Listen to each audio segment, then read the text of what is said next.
I am Hamsia Mudsor Pangulima. So for now, I will going to explain it to you about the theory of love together of my group mates. So for you, what is love? How do we define it? These certainly aren't easy question to answer. When talking about love with other, you don't always know if you're talking about the something. Some think of love as physical passion, and others think of it as a long-lasting affection. Some people believe in love at first sight, and others think that it takes years to develop. Because love is such an important and complex topic, we cover several different theories on love in this chapter.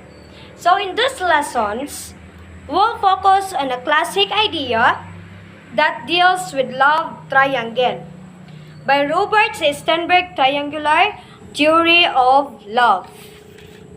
And according to Sternberg, love is made up of combination of three components, which is the intimacy, passion, and commitment. This theory identifies different types of love.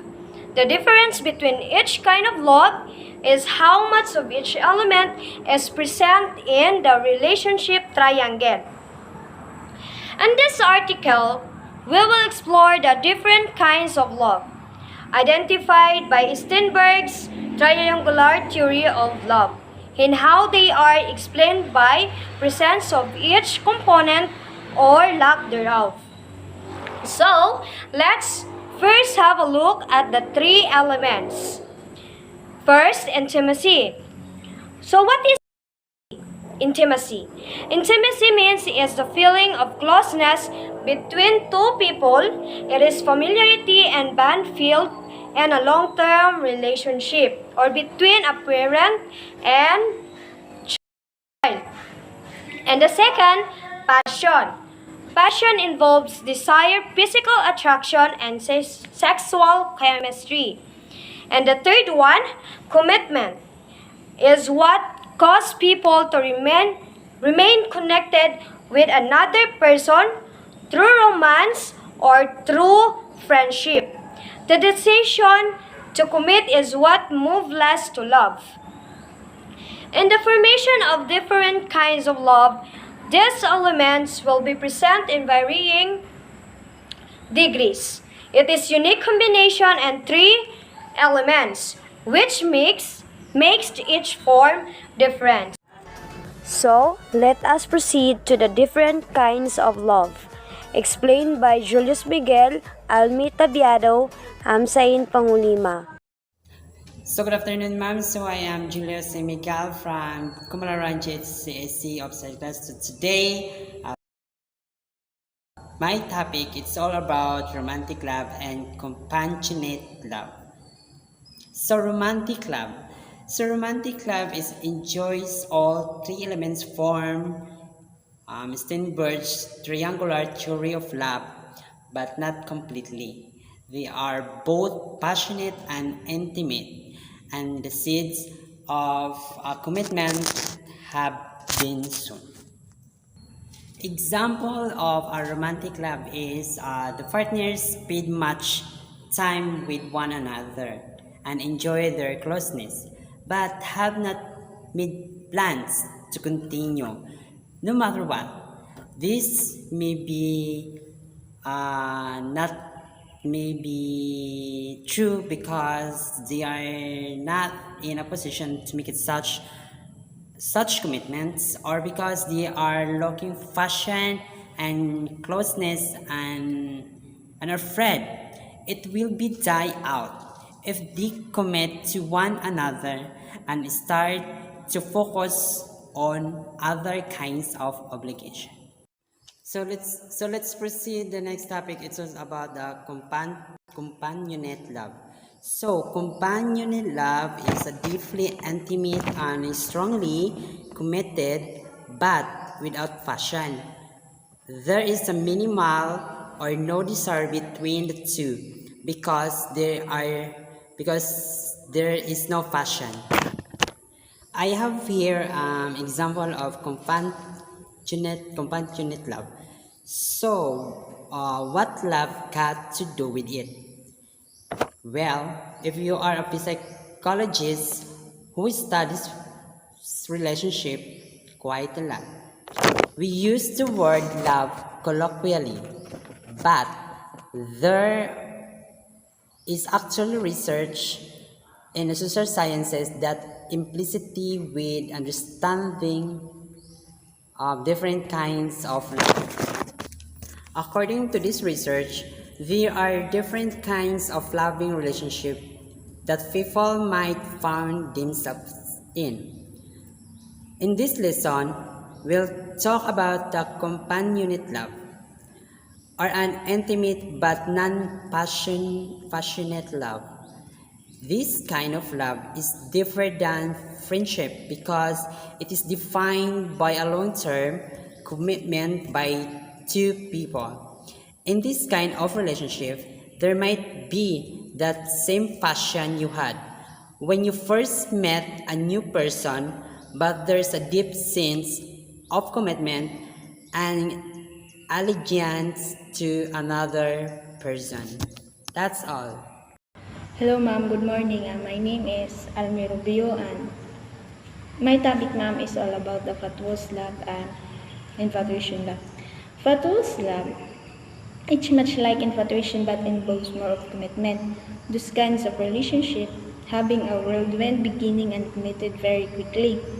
The lack of intimacy makes them unstable, so others tend to view the relationship will not be successful unless the intimacy in the relationship grows. Based on my experience about fatuous love, is when a man visits you, it means he loves you, but it doesn't mean that they will take you seriously.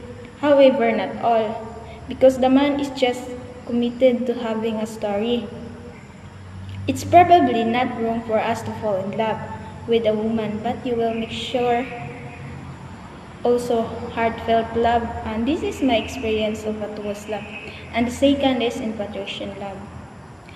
Comes with a strong feeling or just a physical pass on.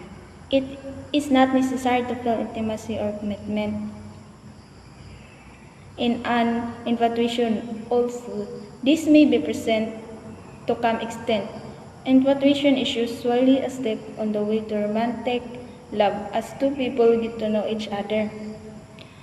I don't have much experience with this infatuation love, but is often to see it in other couples. Because they are still in infatuation love, it is one of the wisdom that there is no clear love on you. And for me, I believe this infatuation love because I feel me neither for no reason in love. Hi ma'am, good day. My name is Hamsain Pangulima from Kumularang Offside class, and I'm your fourth year student. So my topic is all about liking and empty love. So liking has only an intimacy, no passions and no commitment. Liking is a love for friends and acquaintance. Liking is characterized as true friends and it can handle passions and long-term commitment. So we have an example of liking. So liking is a woman makes money by holding house, practice to sell makeup to her friends. So many buy more because they like her opposed to buying, because they are really need to goods she is selling. So before that, when we meet people, one of first things we do is greet them, smiling, shaking hands, hanging, and so on. We may will also ask after their health, their families, and their general situations. So why? Because this build trust, which is a gateway to liking.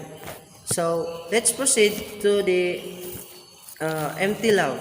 So empty love is a long-standing commitment, but maybe devoid of passions and intimacy. So a strong long-term relationship may fall into empty love over time and passions. So become softer, however the opposite and happen in that two commented people may fall deeply love. So we have the example of empty love. So empty love is a right point of an triangle and characterized by strong commitment to maintaining the relationship. So because empty love lacking emotional closeness and sexual attractions. Example can usually be seen in two circumstances. At the beginning of an arranged marriage, in order to relationship between both intimacy and passions have deteriorated. So in this both situation, the commitment is the only things holding the relationship together. So that's all, ma'am. Thank you. Hi ma'am, so have a nice day. So before I start, I'd like to introduce myself first. So by the way, I am Marlon Balindriz from Kumalarang Offsite class as a student of AB English 4. So the question is, do you think intimacy through technology can be a best way of hearing a romantic relationship? If yes, cite your point. If no, the same thing with yes. So my answer is yes. In my case, I've experienced before, which is long distance relationship. Thrives on technology. No, we use chats, messenger, and message. So that's and etc. So today's world of internet, which is dating a social media. It is the best way to find a romantic relationship, no? So as for now, I use technology to find, to feel a romantic love, no? So, okay, so intimacy. So based on my own understanding, what is intimacy? It is involves feelings of emotional closeness and connectedness with another person. So, in my own understanding, intimacy, so through technology can be a best way of hearing romantic relationships. So, it is, yes, by the use of technology, there is a closeness happen and connectiveness by the using of technology. So, nowadays we experience pandemic. So there is no face-to-face or there is no face-to-face happen. So by the using of technology, by chatting, using a video call, so that's the big help of our technology. That is the good impact of technology. So it can help also the romantic relationship. So I can see. So intimacy, no, it is a mutual understanding. So it is my own explanation. So intimacy, it the same feelings, no, the same feelings without a labels.